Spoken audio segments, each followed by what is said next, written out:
আসসালামু আলাইকুম। আশা করি আপনারা সকলে ভালো আছেন। তো আজকেও আসলাম আলুর আপডেট বাজার আপনাদের মাঝে তুলে ধরার জন্য। তো এখন কিন্তু ২০২৫ সালের মধ্যে সর্বনিম্ন দামে কিন্তু বর্তমানে আলু বেচাকেনা হচ্ছে কৃষক পর্যায়ে। তো এখন কিন্তু যে পরিমাণ দাম কমে গেছে আলুর, সেজন টাইমেও কিন্তু এরকম দাম আলুর কমে নাই। তো আজকে ২১শে এপ্রিল ২০২৫ রোজ সোমবার জানিয়ে দেব আজকের আলুর আপডেট বাজার। তো আমার ইউটিউব চ্যানেলে যারা নতুন অবশ্যই চ্যানেলটি সাবস্ক্রাইব করবেন। আর আমি যে বাজারটা তুলে ধরি এটা কিন্তু একদম অথেন্টিক কৃষকদের বাজার, অর্থাৎ কৃষকরা যে মূল্যটা পেয়ে থাকে সেটাই কিন্তু আমি তুলে ধরি। তো আজকে সাদা ডায়মন্ড আলু বেচাকেনা হচ্ছে জয়পুরহাট সদর উপজেলায় ৩৭০ থেকে ৩৮০ টাকা সর্বোচ্চ প্রতিমণ। যেটা কিন্তু গতকালকেও ছিল ৩৮০ থেকে ৩৯০ টাকা, অর্থাৎ ১০ টাকা ৫ টাকা কিন্তু কোনোদিন কমতেছে, কোনোদিন বৃদ্ধি পাচ্ছে। তো আজকে সাদা ডায়মন্ড আলুর বাজার বললাম। লাল স্টিক আলুর বাজার হচ্ছে ৩০০ থেকে ৩১০ টাকা প্রতি মণ সর্বোচ্চ। ৩০০ থেকে ৩১০ টাকা আজকে লাল স্টিক জাতের আলু বেচাকেনা হচ্ছে জয়পুরহাট সদর উপজেলায়।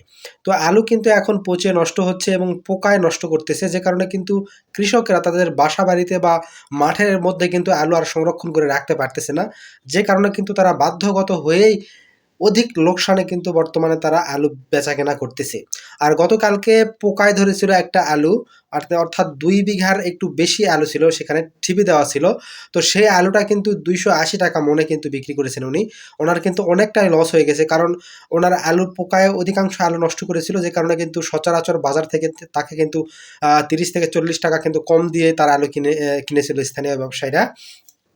তো এটা কিন্তু খুবই দুঃখজনক একটা বিষয় সেই চাষির জন্য, কারণ এত কষ্ট করে আলু চাষ করে এটাকে সংরক্ষণ করে রেখে এরপর পোকায় নষ্ট করার কারণে কিন্তু চলতি কম বাজারের মধ্যে তার থেকেও কিন্তু কম দামে তিনি বিক্রি করেছেন। অর্থাৎ গতকালকে কিন্তু স্টিক আলু ছিল ৩১০ থেকে ২০ টাকা, তো তিনি কিন্তু সেটা ২৮০ টাকায় কিন্তু বিক্রি করেছে প্রতি মণ। তো তার কিন্তু অধিক পরিমাণে লস হয়ে গেছে। সচরাচর আপনারা তো বুঝতেছেন যে বর্তমান কৃষকেরা কতটা অসহায় অবস্থায় রয়েছে, কারণ তাদের পাশে কিন্তু আমরা সরকারকে এখন পাচ্ছি না, কারণ তারা কিন্তু অধিক দামে সার, বীজ, কীটনাশক এসব কিন্তু ক্রয় করে এখন কিন্তু উৎপাদন খরচ অধিক হয়ে গেছে। এখন আলু বেচাকেনা করতে গিয়ে কিন্তু একদম সর্বনিম্ন দামে আলু বেচাকেনা করতেছে। এটা কিন্তু খুবই হতাশা এবং দুর্দশার কথা। তো আমরা চাইবো যে সরকারিভাবে কোনো একটা পদক্ষেপ গ্রহণ করুক, বাইরের দেশে আলুর বেশি বেশি করে রপ্তানি করুক। যদিও রপ্তানি হচ্ছে বাইরের দেশে আলু, কিন্তু সেটা কিন্তু খুবই কম পরিমাণে হচ্ছে। তো আমরা সরকারি কিছু উদ্যোগ যদি দেখতে পাই তাহলে কিন্তু মোটামুটি একটা ভালো আশা পাবো বলে আমরা মনে করি। পাশাপাশি যে একটা সিন্ডিকেট রয়েছে বর্তমান আলুর উপরে, কারণ ৮ থেকে ৯ টাকা কেজি তারা আলু ক্রয় করতেছে কৃষক পর্যায়ে, সে আলু কিন্তু আবার ২৫ থেকে ৩০ টাকা কিন্তু খুচরা পর্যায়ে বেচাকেনা হচ্ছে। ৩ ডবল কিন্তু তারা দাম উঠে যাচ্ছে, অর্থাৎ ৮ টাকা কোথায় আর আপনার কোথায় ২৫ থেকে ৩০ টাকা, আপনারা একটু হিসেব করে দেখেন। এত কম দামে কিনে তারা কিন্তু এত বেশি দামে বিক্রি করতেছে। অবশ্যই এখানে একটা সিন্ডিকেট কাজ করতেছে। এরপর কিন্তু আমরা যেটা বলতে চাচ্ছি যে সরকারিভাবে যদি পদক্ষেপ গ্রহণ না করা হয় তাহলে কিন্তু কৃষি সেক্টর কিন্তু অচিরেই ধ্বংস হয়ে যাবে বলে আমি ব্যক্তিগতভাবে আশা করি। তো আমরা যারা কৃষকেরা যারা অধিক পরিমাণে আলু উৎপাদন করি তারা কিন্তু আলু থেকে মুখ ফিরিয়ে নেবে।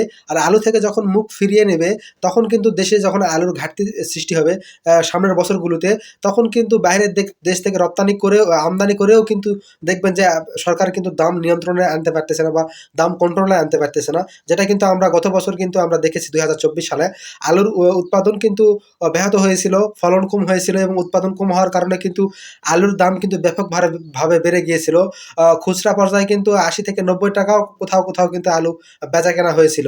তো এই ঘটনা যেন পুনরাবৃত্তি না হয়, আপনারা কৃষকদের পাশে থাকুন, তাহলে কিন্তু কৃষকরা কিন্তু দেশটাকে সোনায় পরিণত করে দিবে।